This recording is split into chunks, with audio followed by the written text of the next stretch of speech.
Quand j'ai appris le décès de mon mari Pierre, à 68 ans, j'ai cru qu'au moins l'assurance vie de 2 millions d'euros garantirait ma tranquillité et l'avenir de notre fille Camille.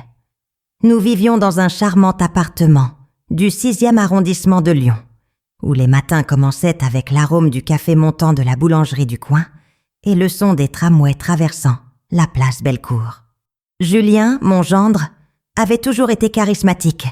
Propriétaire d'un petit bistrot rue Mercière, il parlait avec passion de la gastronomie française et avait cette façon charmante de conquérir n'importe qui.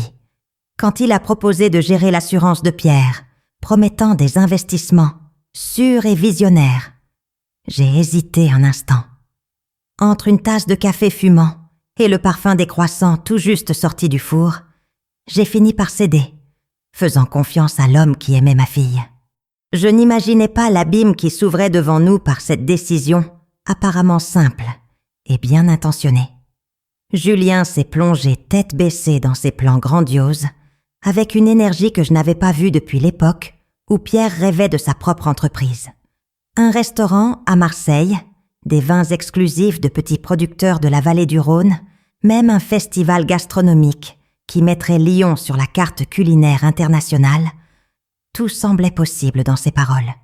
Aux yeux de notre communauté de quartier, il était perçu comme un entrepreneur audacieux, ce type de Français qui honore la tradition familiale tout en embrassant l'innovation.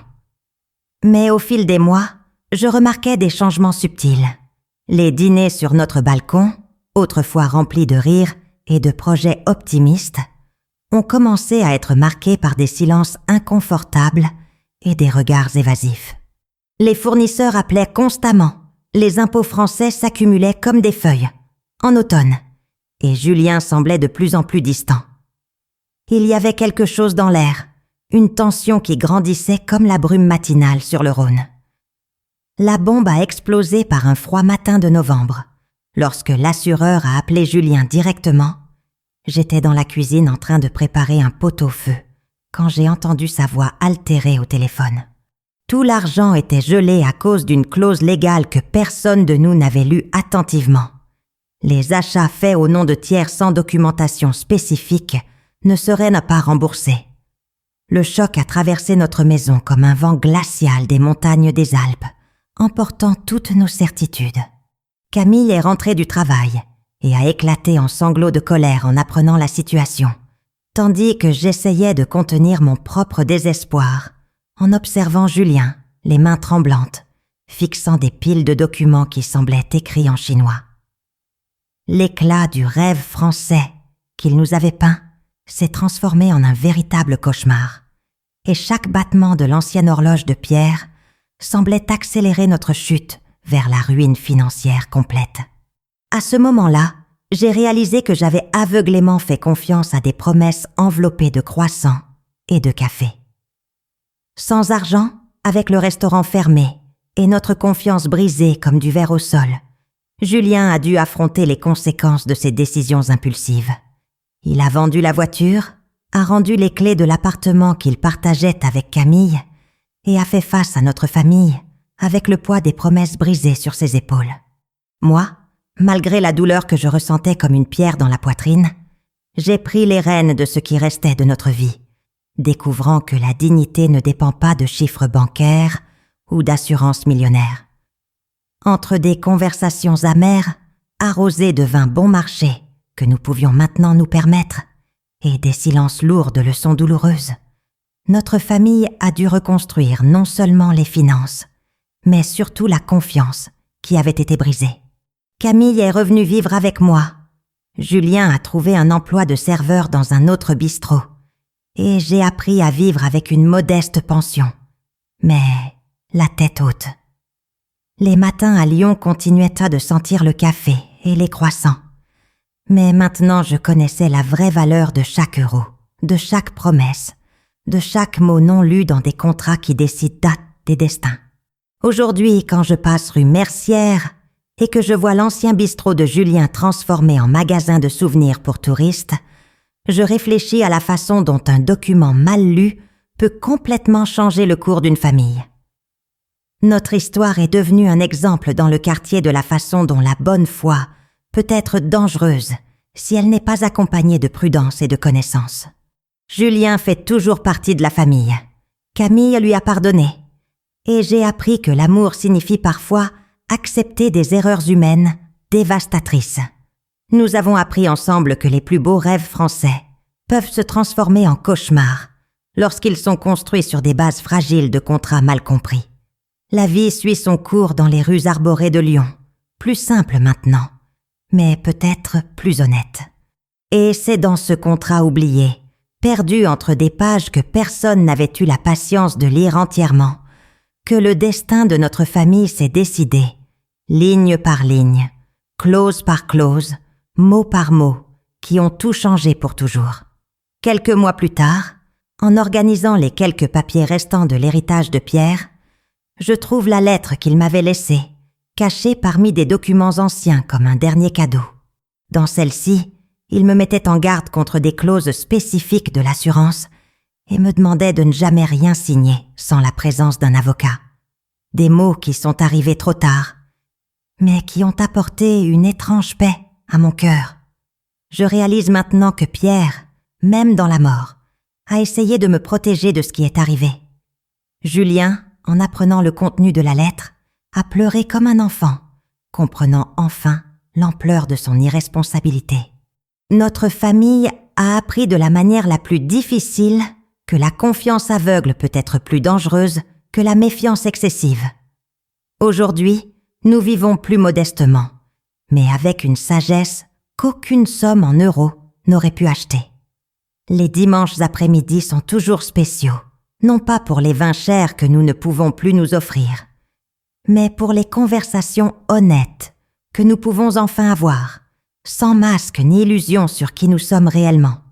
L'hiver fut plus rigoureux à Lyon cette année-là, et je me surprenais à observer par la fenêtre de la cuisine les gens qui couraient dans les rues enneigées, chacun portant son propre fardeau invisible. Ma routine avait complètement changé. Là où avant je planifiais des voyages en Provence ou des dîners dans des restaurants élégants, je calculais maintenant soigneusement chaque achat au marché local de la place des Jacobins. Camille travaillait en double service comme infirmière à l'hôpital Lyon-Sud, rentrant épuisée mais déterminée à nous aider à reconstruire notre vie. Julien, quant à lui, faisait preuve d'une humilité que je n'avais jamais vue en lui. Il arrivait tôt au travail, au restaurant où il n'était plus qu'un serveur, acceptant les ordres de chef plus jeunes, sans se plaindre. Parfois, je le surprenais à regarder de vieilles photographies de l'époque où il rêvait encore d'être un grand entrepreneur gastronomique. Il était douloureux de voir comment ses yeux avaient trop perdu cet éclat ambitieux, remplacé par une résignation mélancolique qui me serrait le cœur. Malgré tout, je percevais de petits signes qu'il apprenait la valeur du travail honnête et des promesses tenues. Le printemps a apporté non seulement les fleurs qui s'épanouissaient dans les jardins du parc de la Tête d'Or, mais aussi une proposition inattendue qui allait changer à nouveau nos destins. Monsieur Dubois, l'avocat qui nous avait aidés à comprendre les termes de l'assurance, a découvert une faille juridique qui pourrait nous permettre de récupérer, au moins, une partie de l'argent perdu. Lors d'une réunion tendue dans son bureau de la Presqu'île, il a expliqué que nous pourrions poursuivre l'assureur pour n'avoir pas suffisamment clarifié les termes de la police au moment de la souscription. Camille m'a serré la main fort pendant que nous écoutions les détails techniques qui semblaient être notre dernier espoir de justice. Julien est resté silencieux pendant toute la conversation, clairement tourmenté par la culpabilité d'avoir été la cause de toute notre situation. Le procès serait long et coûteux, sans garantie de succès, mais il représentait une lumière au bout du tunnel sombre dans lequel nous avions plongé. Je suis sortie de ce bureau avec un sentiment étrange d'espoir prudent et la peur d'une nouvelle déception qui pourrait cette fois nous détruire complètement. Pendant les mois qui ont suivi, notre vie s'est transformée en une montagne russe émotionnelle, d'audiences judiciaires, de témoignages et de paperasses interminables qui semblaient se multiplier comme des champignons après la pluie. Julien a dû revivre tous les détails de ses décisions imprudentes devant des juges sévères et des avocats implacables qui disséquaient chaque mouvement financier comme des chirurgiens expérimentés. J'ai témoigné de ma condition de veuve vulnérable et de la façon dont j'ai été amenée à faire confiance à une personne que je considérais comme de la famille, me sentant exposée et humiliée à chaque question intrusive. Camille s'absentait de son travail pour nous accompagner aux audiences, faisant preuve d'une loyauté familiale qui m'émouvait aux larmes. Les nuits étaient longues et blanches, remplies de conversations murmurées sur les possibilités futures et les peurs du présent. Julien a commencé à fréquenter un groupe de soutien pour les personnes ayant des problèmes financiers, où il a appris qu'il n'était pas seul dans son chemin de rédemption. Lentement, j'ai réalisé que l'homme arrogant que j'avais connu était remplacé par quelqu'un de plus conscient de ses limites et de ses responsabilités envers ceux qu'il aime. Le verdict est tombé un après-midi étouffant de juillet, alors que Lyon fourmillait de touristes explorant le centre historique et que les marchés locaux débordaient de produits tout frais de la région. Monsieur Dubois nous a convoqués pour une réunion urgente, et son visage sérieux ne laissait transparaître ni bonne ni mauvaise nouvelle. L'assureur a été jugé partiellement coupable de ne pas avoir fourni d'informations claires sur les clauses restrictives, mais le montant de l'indemnisation ne serait que de 400 000 €, une fraction de ce que nous avions perdu, mais néanmoins une somme significative pour notre situation actuelle. Camille a pleuré de soulagement. J'ai ressenti un mélange de gratitude et d'amertume, tandis que Julien est resté silencieux, clairement partagé entre la joie du résultat positif et la culpabilité de toute la souffrance qu'il avait causée. L'avocat a expliqué que l'argent serait déposé sur un compte spécial, géré par un curateur judiciaire, garantissant que cette fois, il n'y aurait aucune possibilité de dépenses imprudentes. Nous sommes sortis de ce bureau avec une étrange sensation de victoire incomplète, sachant que nous avions récupéré quelque chose de précieux, mais que les cicatrices de cette expérience resteraient à jamais dans nos mémoires. Avec l'argent de l'indemnisation soigneusement géré, nous avons réussi à établir une nouvelle routine qui équilibrait prudence financière et dignité personnelle. Camille a pu réduire ses heures de travail et reprendre ses études d'infirmière spécialisée. Un rêve qu'elle avait abandonné pendant notre crise. Julien a utilisé une partie de ses économies pour suivre un cours de gestion financière, déterminé à ne plus jamais répéter les erreurs qui avaient failli détruire notre famille. Moi, de mon côté, j'ai trouvé un sens en aidant d'autres veuves du quartier à comprendre leurs assurances et leurs contrats, transformant mon expérience douloureuse en un savoir utile pour d'autres femmes vulnérables. Nos dîners dominicaux sont redevenus des moments de joie véritables, bien que plus simples qu'avant. Nous préparions des repas faits maison au lieu de fréquenter des restaurants coûteux. Mais les conversations étaient plus profondes et plus honnêtes. Julien témoignait d'une gratitude constante pour notre seconde chance, traitant chaque membre de la famille avec un respect qu'il avait appris par la souffrance. La confiance était reconstruite, brique par brique, sur des fondations bien plus solides que celles qui existaient avant la tempête qui avait failli nous anéantir. Aujourd'hui, 2 ans après ce cauchemar qui a changé nos vies pour toujours, je peux dire que nous sommes une famille plus forte et plus sage. Julien a réussi à ouvrir un petit café dans le quartier de la Croix-Rousse, cette fois avec un associé expérimenté et un plan d'affaires rigoureusement planifié par des professionnels compétents. Camille s'est spécialisée dans les soins gériatriques et a trouvé sa vocation en aidant les personnes âgées comme moi à naviguer les défis du 3e âge. Je suis devenue une sorte de conseillère informelle pour les veuves de la région, partageant mon histoire comme un avertissement sur les dangers de la confiance aveugle en matière financière. Notre appartement à Lyon reste notre refuge, mais maintenant chaque recoin garde des souvenirs de dépassement au lieu de simples souvenirs dorés du passé. L'assurance de Pierre, même diminuée, nous procure toujours une sécurité. Mais plus important encore est la sagesse que nous avons acquise sur la valeur réelle des personnes et des relations dans nos vies. Et quand je regarde par la fenêtre les rues familières de Lyon, je sais que nous avons affronté la tempête et que nous avons émergé non seulement comme des survivants, mais vraiment plus humains et connectés les uns aux autres.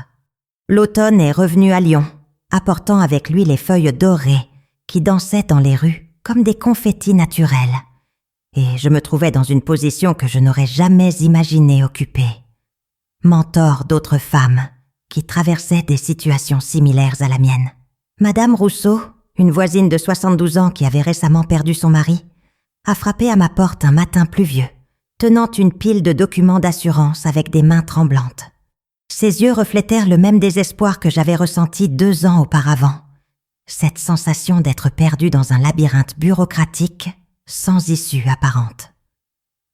Nous nous sommes assises dans la cuisine, où l'arôme du café fraîchement moulu créait une atmosphère de confort, et j'ai passé des heures à expliquer chaque clause, chaque terme technique qui pouvait cacher des pièges dangereux. Julien, qui était rentré du travail, nous a rejoints et a partagé sa propre expérience avec une honnêteté douloureuse mais nécessaire. Le voir utiliser maintenant ses erreurs passées pour aider les autres m'a rempli d'une fierté inattendue. Mon gendre avait trouvé la rédemption à travers le service aux autres. Camille a annoncé une nouvelle qui allait changer à nouveau la dynamique familiale. Elle était enceinte de 3 mois et elle et Julien rayonnaient à l'idée de devenir parents. La grossesse a apporté une nouvelle dimension à nos vies, nous forçant à regarder l'avenir avec un espoir renouvelé, au lieu de simplement gérer les conséquences du passé. Julien s'est transformé sous mes yeux. L'homme qui dépensait auparavant de l'argent de manière impulsive économisait maintenant chaque centime pour le berceau du bébé, planifiant chaque achat avec une minutie presque obsessionnelle. J'ai passé des après-midi entiers à aider Camille à organiser la chambre du bébé, tricotant de petits vêtements, tout en discutant de la différence qu'il y aurait à élever un enfant les pieds fermement ancrés dans la réalité financière. Le petit café de Julien a commencé à prospérer modestement. Ce n'était pas l'empire gastronomique dont il avait rêvé. Mais il fournissait un revenu stable et honnête qui permettait des plans réalistes pour l'avenir. Ces matins d'hiver, en préparant le petit déjeuner, je souriais en pensant à la façon dont la vie avait trouvé un moyen de nous offrir une seconde chance à travers une nouvelle génération. La naissance d'Emma, ma première petite fille, a eu lieu par un froid matin de mars, alors que Lyon dormait encore sous un voile de brume matinale. J'ai tenu ce petit être dans mes bras et j'ai ressenti une émotion que je n'avais pas éprouvée depuis que Camille était bébé. La sensation pure de renouveau et de possibilités infinies. Julien a pleuré plus que Camille pendant l'accouchement. Et j'ai vu dans ses larmes non seulement la joie d'être père, mais aussi le soulagement de pouvoir offrir à son enfant un avenir construit sur des bases solides d'honnêteté et de travail acharné. Emma avait les yeux verts de Pierre et le nez délicat de Camille. Un mélange parfait des meilleures caractéristiques de notre famille. Dans les premières semaines, notre maison s'est transformée en un cosmos, tournant autour de cette petite enfant qui dormait et se réveillait avec une régularité suisse. Julien a installé un berceau portable au café pour que Camille puisse allaiter pendant ses visites, et les clients sont tombés amoureux de la petite Emma, qui est devenue une sorte de mascotte de l'établissement. J'ai réalisé que cet enfant n'avait pas seulement apporté de la joie dans nos vies, mais qu'elle avait aussi consolidé la rédemption de Julien aux yeux de la communauté locale. Pendant les premiers mois d'Emma, j'ai développé une routine qui consistait à m'occuper de ma petite fille, le matin pendant que Camille se reposait, et l'après-midi à rendre visite à d'autres veuves du quartier qui avaient besoin de conseils sur les questions financières et bureaucratiques. Mon petit salon s'est transformé en un point de rencontre informel où des femmes de mon âge venaient chercher des conseils et partager leurs propres histoires de veuvage et de difficultés financières. Madame Lefebvre a apporté un cas particulièrement complexe impliquant une succession contestée par des beaux enfants avides. Et ensemble, nous avons réussi à trouver un avocat spécialisé qui l'a aidé à préserver ses droits. Le travail bénévole m'a donné un sens à ma vie que je ne savais pas qu'il me manquait. Utiliser mon expérience douloureuse pour éviter à d'autres femmes de traverser le même calvaire que j'ai affronté. Julien se joignait fréquemment à ces réunions, offrant des perspectives masculines sur les questions financières et partageant des ressources qu'il avait découvertes au cours de son propre cheminement de rétablissement. Notre maison était devenue un petit centre de soutien communautaire et cela me remplissait d'une profonde satisfaction. Le premier anniversaire d'Emma a coïncidé avec une réalisation importante. Julien a réussi à rembourser toutes les dettes de son aventure commerciale ratée et avait économisé suffisamment pour faire une proposition d'achat formelle du petit café qu'il gérait. La fête était simple mais significative. Nous avons réuni des amis du quartier, des voisins qui avaient suivi notre parcours de chute et de récupération, et quelques-unes des veuves que j'avais aidées tout au long de l'année. Camille a préparé un gâteau décoré de fleurs en sucre, qu'Emma a essayé d'attraper avec ses petites mains potelées, provoquant de joyeux rires de la part de tous les présents. Monsieur Dubois, notre avocat, a apporté une bouteille de champagne pour célébrer non seulement l'anniversaire de la petite, mais aussi notre victoire légale finale contre l'assureur. Pendant le toast, Julien a prononcé un discours ému, demandant à nouveau pardon pour ses erreurs passées et remerciant pour l'opportunité de reconstruire notre confiance familiale. À ce moment-là, en regardant Emma jouer par terre entourée de personnes qui se souciaient de nous, j'ai réalisé que nous avions non seulement survécu à la tempête, mais que nous en étions sortis en tant que famille, plus unis et plus authentiques.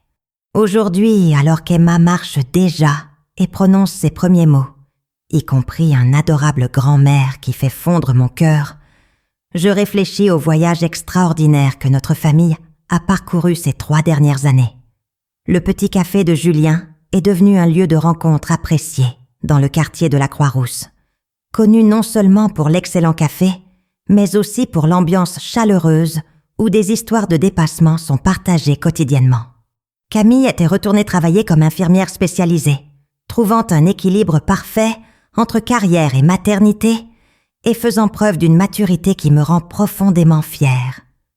Je continue mon travail bénévole, maintenant officiellement reconnu par la mairie de Lyon comme un programme de soutien aux veuves âgées. Quelque chose qui a commencé informellement dans ma cuisine s'est transformé en un service communautaire précieux. Nos dimanches matins sont remplis des rires d'Emma, qui découvre le monde avec une curiosité infinie, et des conversations profondes entre 3 générations qui ont appris à valoriser l'honnêteté par-dessus toutes les autres vertus. L'héritage de Pierre reste avec nous, non plus à travers des chiffres bancaires, mais dans la sagesse que sa mort nous a enseignée sur l'amour, la famille et les secondes chances. 2 ans après le premier anniversaire d'Emma, notre vie avait trouvé un rythme tranquille qui me rappelait les matins sereins que Pierre et moi partagions avant sa mort. Emma, maintenant âgée de 3 ans, était devenue une petite pipelette qui remplissait notre maison de rires cristallins et de questions interminables sur tout ce qui l'entourait. Julien avait modestement agrandi le café, embauchant 2 employés locaux et établissant des partenariats avec des boulangers artisans de la région, gardant toujours les pieds sur terre et se souvenant des leçons amères du passé. Camille a obtenu une promotion à l'hôpital et supervisait maintenant une équipe d'infirmières dans l'aile gériatrique, appliquant quotidiennement l'empathie qu'elle avait développée pendant nos moments les plus difficiles. Mon programme de soutien aux veuves a tellement grandi que la mairie m'a offert un petit bureau au centre communautaire du quartier, où je reçois maintenant régulièrement 15 femmes par semaine. Les jeudis après-midi, quand Emma fait la sieste sur mes genoux pendant que je lis des rapports de cas, je ressens une profonde gratitude d'avoir transformé notre tragédie personnelle en une source d'aide pour d'autres familles vulnérables. L'arrivée du printemps a apporté une surprise inattendue. Monsieur Dubois nous a informé que l'assureur avait décidé de faire un accord final pour clore définitivement notre dossier, offrant une compensation additionnelle de 150 000 € en échange de notre non-appel aux instances supérieures. La réunion a eu lieu par une journée ensoleillée de mai, lorsque les cerisiers le long du Rhône étaient en fleurs et que Lyon semblait particulièrement belle, vue des fenêtres du bureau de l'avocat. Cette fois, il n'y a pas eu d'hésitation ou de discussion animée. Nous avons tous immédiatement convenu que d'accepter l'accord serait la décision la plus sensée, nous permettant enfin de clore ce chapitre douloureux de nos vies. Julien a suggéré que nous utilisions une partie de l'argent pour établir un fonds d'éducation pour Emma, garantissant qu'elle aurait des opportunités d'études sans se soucier des questions financières.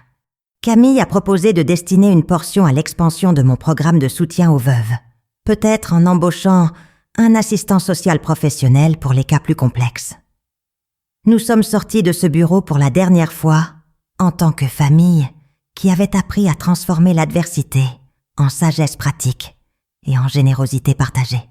Emma a commencé à fréquenter l'école maternelle du quartier, une petite école charmante où les enfants apprennent le français traditionnel mélangé à des jeux en plein air dans les jardins intérieurs. Le matin, je l'accompagne jusqu'au portail peint en bleu, où elle court joyeusement jouer avec ses petits amis, complètement inconsciente des tempêtes que notre famille a affrontées avant sa naissance. Julien a pris l'habitude d'aller chercher sa fille après le travail, s'arrêtant toujours à la boulangerie pour acheter un pain au chocolat qu'ils partagent en rentrant à la maison, créant une tradition quotidienne qui me fait fondre le cœur. Camille, même avec la routine intense de l'hôpital, ne manque jamais les spectacles scolaires ou les réunions de parents, faisant preuve d'un équilibre admirable entre ses responsabilités professionnelles et maternelles. Le vendredi après-midi, lorsque toute la famille se réunit pour dîner, Emma raconte des histoires de ses aventures à l'école, avec un enthousiasme contagieux qui nous fait oublier un instant les années difficiles.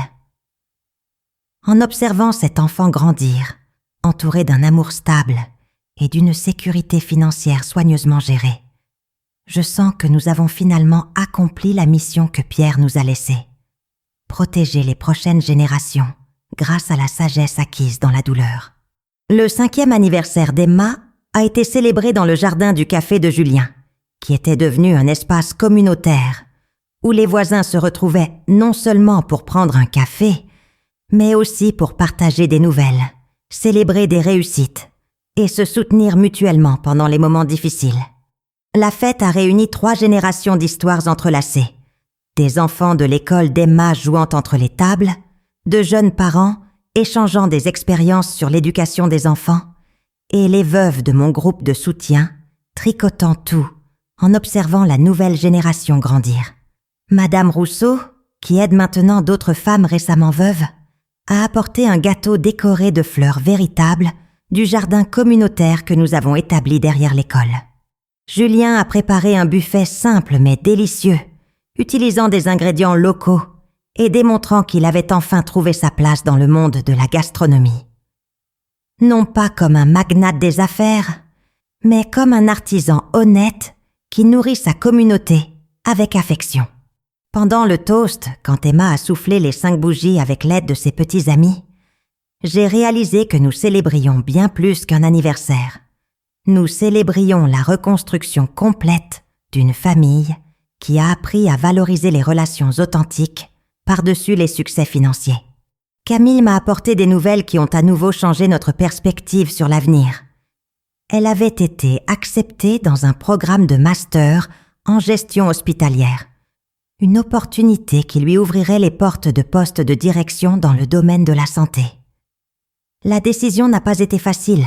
Cela signifierait 2 ans d'études intensives les week-ends, mais Julien et moi nous sommes immédiatement proposés pour prendre soin d'Emma pendant ses absences.